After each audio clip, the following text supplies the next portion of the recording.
Welcome back to G Fun Facts Online. Today, we are diving deep into a subject that is becoming increasingly urgent in our warming world. We are talking about the future of thermal survival, a revolution in materials science that sounds like something straight out of science fiction, but is actually a reality of modern nanophotonic engineering. We are talking about passive radiative cooling, or PRC, textiles.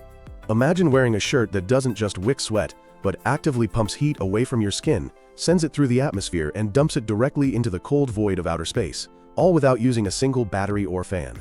This is the era of weaving the invisible, and over the next 20 minutes, we are going to break down exactly how this works, from the atomic physics to the manufacturing floor.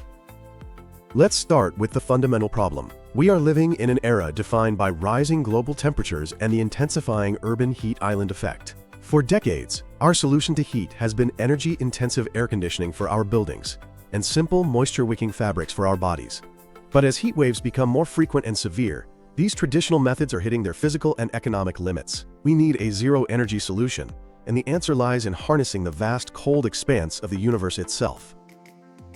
To understand how a piece of fabric can cool you down below the ambient air temperature without electricity, we have to look at the invisible dance of energy that surrounds us.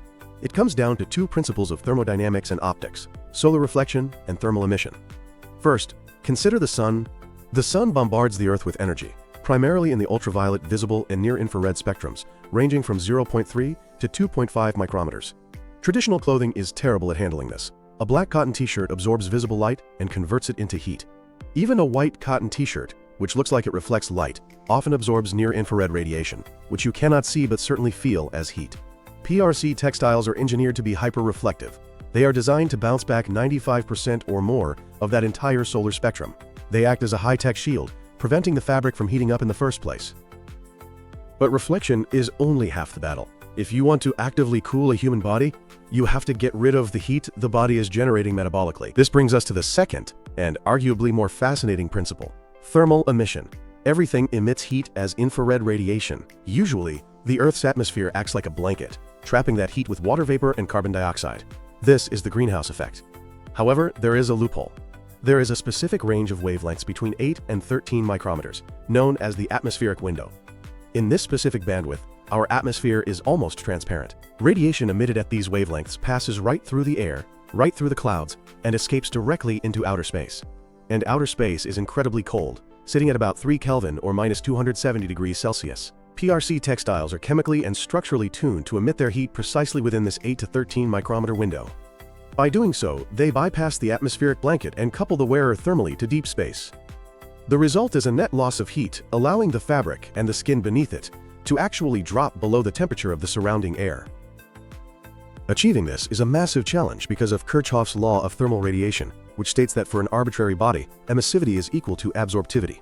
Usually, materials that emit heat well also absorb sunlight well. The holy grail of PRC design is breaking this link through spectral selectivity. Engineers have to create materials that are broadband reflectors in the solar spectrum to block heat input, but selective emitters in the mid-infrared to maximize heat output.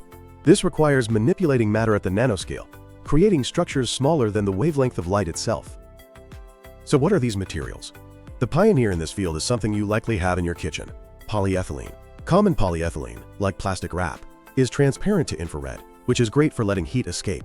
But it is also transparent to visible light, which is terrible because it would act like a greenhouse on your skin.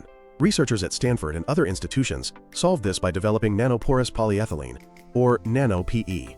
By introducing tiny pores ranging from 50 to 1,000 nanometers into the polyethylene structure, they changed its optical properties entirely. These pores are similar in size to the wavelength of visible light, which causes them to scatter incoming sunlight intensely, turning the transparent plastic into an opaque, white material that reflects solar radiation. However, because the pores are much smaller than infrared wavelengths, the material remains transparent to body heat, allowing it to escape. Beyond polyethylene, we are seeing the rise of PVDF and ferroelectric polymers. PVDF, or polyvinylidene fluoride, is a superstar in this research. Unlike polyethylene, which relies on physical structure, PVDF has intrinsic chemical bonds, specifically carbon-fluorine bonds, that vibrate at frequencies that match the atmospheric window. This means the material itself is a powerful emitter of infrared radiation. When scientists electrospin PVDF into nanofibers, they create a mat that scatters light due to the fibers, emits heat due to the molecular vibrations, and remains breathable. To supercharge this effect, scientists are embedding inorganic nanoparticles into these fibers.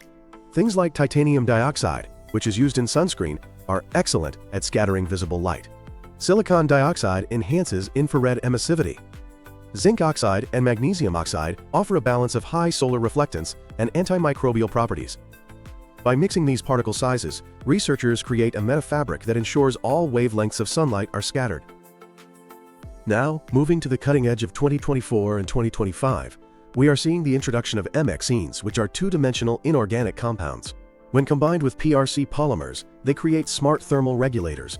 For instance, a fiber core coated with MXene can provide electromagnetic shielding while maintaining radiative cooling, which opens doors for military and industrial applications. But there is a practical problem with wearing plastic: sweat. If a fabric cools you radiatively, but traps moisture, you will feel hot and clammy. This led to the development of Janus fabrics, named after the two-faced Roman god. These fabrics have two distinct sides with opposing properties. The inner layer, facing the skin, is hydrophilic, meaning it loves water. It pulls sweat rapidly away from the skin. The outer layer, facing the sun, is hydrophobic, meaning it repels water, but it is also the radiative cooling layer. This structure creates a pump effect. Sweat is wicked to the outer layer, where it evaporates, while the outer barrier prevents external moisture, like rain, from soaking back in.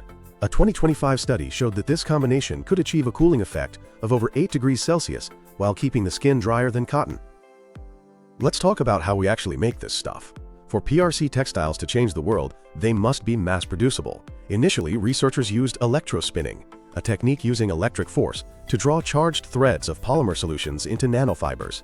While great for creating porous structures, it is traditionally slow. However, recent advancements in multi-nozzle and needleless electrospinning have scaled this up. But the real game-changer came in 2021 when researchers at Huazhong University of Science and Technology demonstrated the first woven metafabric. Instead of a delicate mat, they created composite yarns using titanium dioxide, polylactic acid, and PTFE that could be woven using standard commercial textile looms. This means PRC textiles can now be durable, cut and sew compatible, and most importantly, washable. They can survive standard laundry cycles without losing their cooling properties. The applications for this technology extend far beyond just keeping joggers cool. Although personal thermal management is the most immediate use case, brands like LifeLabs Design have already launched clothing lines based on polyethylene fabrics.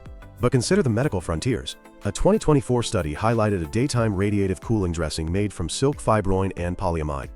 By lowering the temperature of a wound by about 7 degrees Celsius, the dressing significantly reduced inflammation and oxidative stress. This thermal immunotherapy accelerated healing in rat models, offering a non-drug way to treat chronic wounds or burns. In resource-poor settings, a PRC blanket could provide life-saving passive cooling for fever patients without the need for electricity.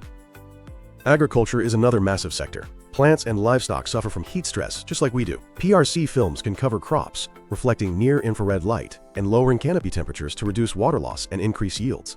i2Cool has reported cases where passive cooling films increased crop yields by 20% in greenhouses. For livestock, PRC roofing can passively lower barn temperatures, improving milk production in cows without expensive misting systems. In the built environment, PRC tents can keep interiors 5 to 10 degrees cooler than the outside air, which is vital for refugee camps in arid regions or military operations. Even shipping logistics benefit, with PRC covers preventing perishable goods from spoiling on the tarmac. Looking to the future, we are seeing the integration of active and passive systems. Imagine a shirt that cools you down and charges your watch. Researchers have successfully integrated triboelectric nanogenerators with radiative cooling layers. A 2023 study demonstrated a textile that acted as a cooler while generating electricity from body movement. We are also seeing adaptive textiles. Inspired by the Morpho butterfly, researchers are developing thermochromic PRC textiles that change color or structure based on temperature. In the cold, they might turn dark to trap heat, and in the heat, turn white to maximize cooling. Shape memory polymers are being used to physically expand or contract fibers to alter breathability on the fly. Of course, challenges remain.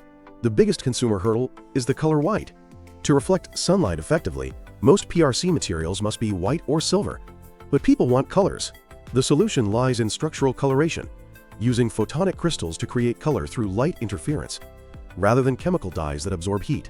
Alternatively, researchers are developing dyes that are transparent to the infrared spectrum, allowing the underlying polymer to still emit heat. Durability is another factor.